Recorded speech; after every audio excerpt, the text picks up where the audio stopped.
Ici, on se situe à l'extrémité ouest du champ de bataille de Waterloo. On se situe au château ferme d'Hougomont. Cet endroit est super important parce que c'est ici que la bataille de Waterloo va commencer et ce lieu qui est défendu par les troupes alliées était primordial dans la défense du plateau du Mont-Saint-Jean. La matinée du 18 juin 1815, Wellington va d'ailleurs quitter la ferme et les derniers mots qu'il va adresser à ses soldats vont être « Tenez Hougomont, tenez Hougomont, tenez Hougomont ». Alors différentes portes se trouvent dans ce château ferme d'Hougomont. Il y a la porte sud qui se situe en face de la ligne de front des combats. Elle va complètement être bloquée la veille de la bataille. Les soldats alliés avaient bien compris que la première porte qui rencontrerait les soldats français serait celle-ci. Les soldats vont cependant essayer de l'ouvrir toute la journée et ça va coûter énormément de pertes à l'armée française. C'est pour ça que l'endroit où on se trouve a été nommé après les combats le Killing Ground, la Killing Zone, parce qu'il était véritablement recouvert de cadavres. L'armée française à Hougomont, elle ne fait pas face à n'importe qui, mais elle fait face aux Coldstream Guards, qui sont l'élite de l'armée anglaise. Et le long des murs de la porte sud, on retrouve énormément d'impacts de balles qui datent des combats. Je vous invite vraiment à venir voir ce mur parce que c'est super impressionnant. Ici, on est dans le chemin que va emprunter l'armée française après 2 heures environ de combat, parce que le reste de la brigade Baudouin qui est d'ailleurs un général qui va mourir à Hougomont, le reste de cette brigade va se rendre compte rapidement que la porte sud est infranchissable et donc ils vont prendre ce petit chemin côté ouest du château ferme et ils vont se diriger vers la porte nord.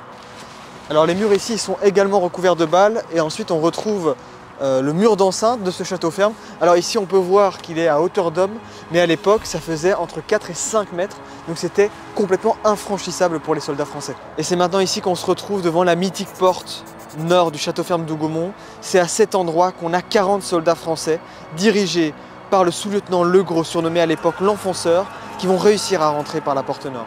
On peut voir derrière moi la hauteur originale des murs. Donc on voit que c'est autour de 4-5 mètres. C'est infranchissable pour un soldat à l'époque, sachant que la taille moyenne est d'1,64 m.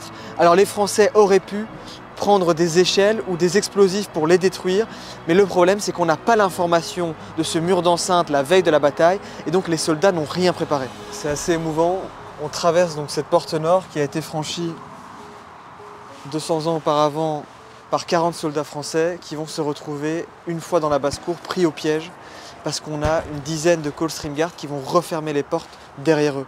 Les 40 soldats français se retrouvent donc pris au piège, exactement là où on se trouve, et sur les 40 soldats, on en a un seul qui va survivre. Alors le seul survivant des 40 soldats français, c'est un tambour âgé entre 12 et 16 ans, qui n'avait pas d'armes pour se défendre, et c'est un Scott Guard, Matthew Clay, qui va le prendre pour lui sauver la vie et qui va le placer en tant que prisonnier dans la grange qui se situe derrière moi. Alors, le jeune tambour, il a été fait prisonnier dans cette grange, mais malheureusement, celle-ci, elle va complètement brûler durant les combats. On n'a pas de trace de lui par la suite, donc soit il est mort dans les flammes lors de l'incendie, ou soit, selon une légende, il aurait réussi à s'échapper par un trou qui se situait dans un mur.